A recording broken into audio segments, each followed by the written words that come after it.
নমস্কার, আমি অনিকেত। আমরা আজকে একটি নতুন আলোচনা নিয়ে আপনাদের সামনে উপস্থিত হলাম। আজকের আলোচনাটি একটু অন্যরকম বিষয় নিয়ে। আমাদের জীবনে দেখবেন অনেক রকম খারাপ বিপত্তি যায়, অনেক সময় রোগ ভোগ যায়, নানা রকম আর্থিক সমস্যা যায়, অনেক রকম বিপদ আমাদের জীবনে ঘটে। কিন্তু এই বিপদগুলো যখন ঘটছে, এই বিপদগুলো ঘটার আগে কিন্তু একটা সংকেত ভগবান আমাদেরকে প্রদান করে। আজকে আমি এই বিষয়টা নিয়ে আলোচনা করব।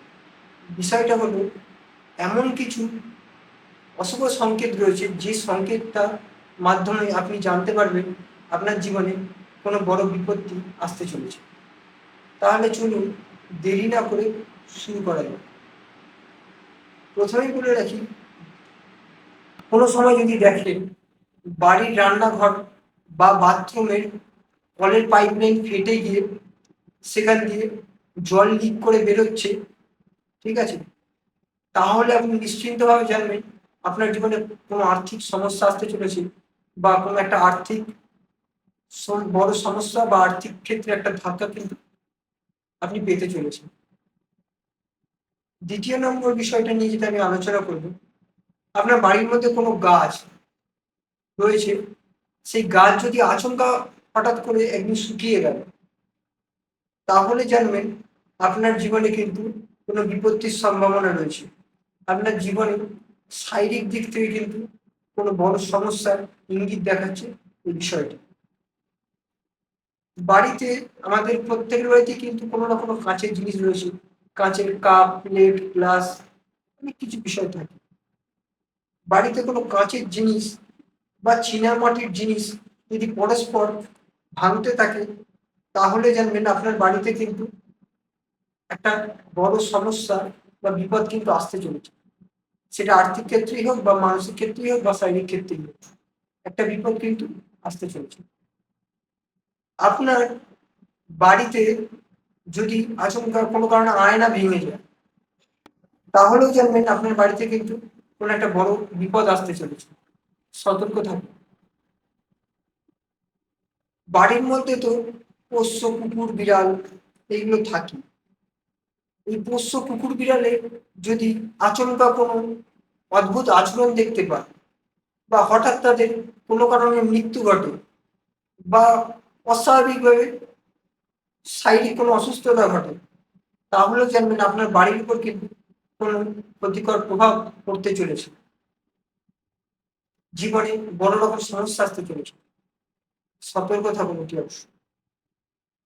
আপনার বাড়ির চারপাশে প্রচুর পরিমাণে বিড়াল যদি কাঁদতে থাকে, তাহলেও জানবেন আপনার বাড়িতে কিন্তু কোনো একটা সমস্যা নিশ্চিন্তভাবে আসতে চলেছে।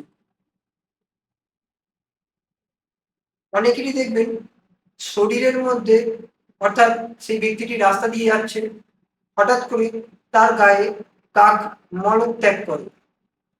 যদি এটি আপনার সঙ্গে হয়ে থাকে, তাহলে জানবেন আপনার কিন্তু শারীরিক দিক থেকে একটা সমস্যা আসতে পারে। শরীরে রোগ বৃদ্ধি পেতে পারে, বা কোনো রোগ যদি থাকে সেই রোগটাকে নিয়ে কিন্তু সমস্যা আরো বাড়তে পারে। তাই যদি এরকম কাক আপনার শরীরের মধ্যে মলত্যাগ করে, অতি অবশ্যই বাড়িতে চান করে নেবেন এসে, এবং যে জামা কাপড় পরেছিলেন সেই জামা কাপড়টিকে ভালো করে পরিষ্কার করে নেবেন।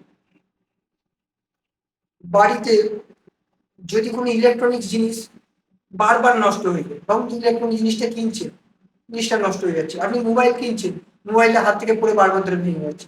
ফ্রিজ কিনছেন, ফ্রিজ নষ্ট হয়ে যাচ্ছে। টিভি কিনছেন, টিভি নষ্ট হয়ে যাচ্ছে। মাইক্রো ওভেন কিনছেন, সেটাও নষ্ট হয়ে যাচ্ছে। তাহলে জানবেন আপনার বাড়ির উপর কিন্তু রাহুর খুব প্রভাব পড়ছে।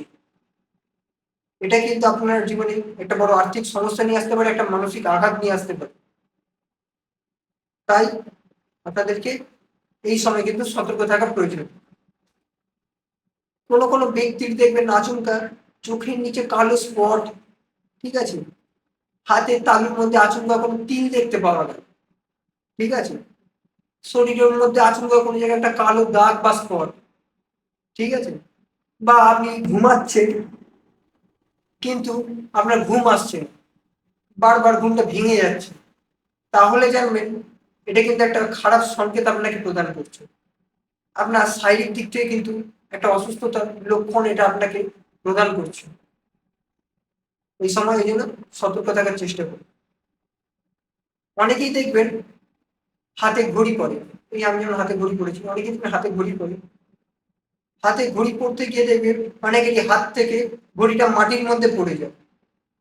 যদি এই সংকেতটা আপনাদের সঙ্গে ঘটে তাহলে জানবেন আপনার জীবনে কিন্তু একটা বড় আর্থিক সমস্যা আসতে চলেছে, বা আপনার বাড়ির উপর দিয়েও কিন্তু একটা বিপদ আসতে চলেছে। যদি এই সমস্যাটি আপনি দেখতে পান তাহলে জানবেন আপনার বাড়ির মধ্যে কিন্তু বিপদ আসতে চলেছে।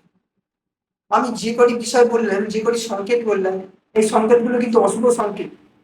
এই সংকেত কিন্তু কোনো না কোনো বিপদের ইঙ্গিত দেয়।